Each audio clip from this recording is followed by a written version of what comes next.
And they're off and racing. So they jump away. Double Eagle started the race well, but immediately pressed by all sorts of runners in all sorts of directions. National History is away well. Home Hero got a good start. Miss Colette's up on the outside, and Double Eagle stays with those. A little gap then back to Labiche, who's well in touch in fifth, racing on the inside rail, and keeps company with the favourite Gavriel. After Gavriel, Uniter is just slightly worse than halfway down the field. Corduroy started the race well, but dropped back with only 3 behind at this stage. Moment of Light, the Chester runner-up, being one of them. Samnaif another, and the back marker is Engross as they now come round the turn and head back towards home. So National History with the lead, just in front from Double Eagle, Miss Colette, and then on the inside, Labiche. Labiche is followed by Home Hero.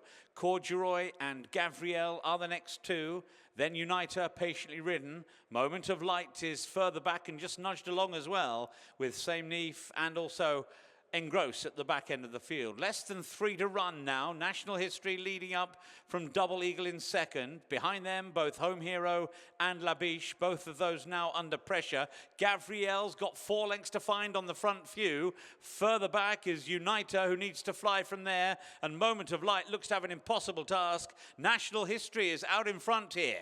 Gavriel is doing some good late work now. Will it be too late? National History. Gavriel eating up the ground now to come and challenge. National History. Gavriel's within half a length now, up towards the line. Gavriel drawing alongside. Tight finish, Gavriel and National History. Well, Tom, I shall ask Rab Havlin now, who joins me after Gavriel wins for the second time of asking, rolling down the outside, really picked up very nicely there, I thought, Rab. Yeah, look, his work before his first run was very good, and look, I kind of half fancied him to beat our other one in the race at Sandown, and he must have slept in that morning because he just didn't turn up, and he's obviously learned plenty around Sandown, and he was like a different horse today. Has he given that feeling at home then he could be potentially above average? Well, look, we thought he'd easily take care of a novice at some point.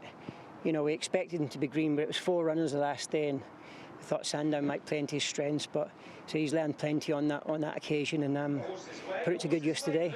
He's got that lovely pedigree, Thistle Bird in there, and you've got a brother to Epictetus as well. So there's a flashy pedigree and no mistake. And if he's going to be anything like they are, he could be pretty smart. Yeah, and I think look, you'll probably see him at a mile the next day, but I think his future might lie over 1.25 miles even to see the best out of him. But he can relax well today and showed a nice change of gear, and hopefully another stepping stone after this. I think the guys in the studio were making bets as to whether you were going to get there in the final strides. What did you think mid-race? Were you confident?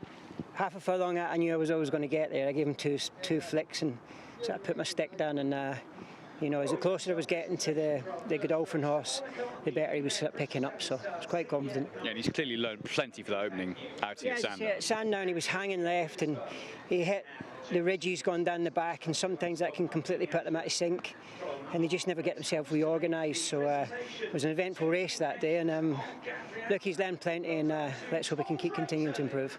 Good stuff. What a Rab. Thanks. Thanks, Rab.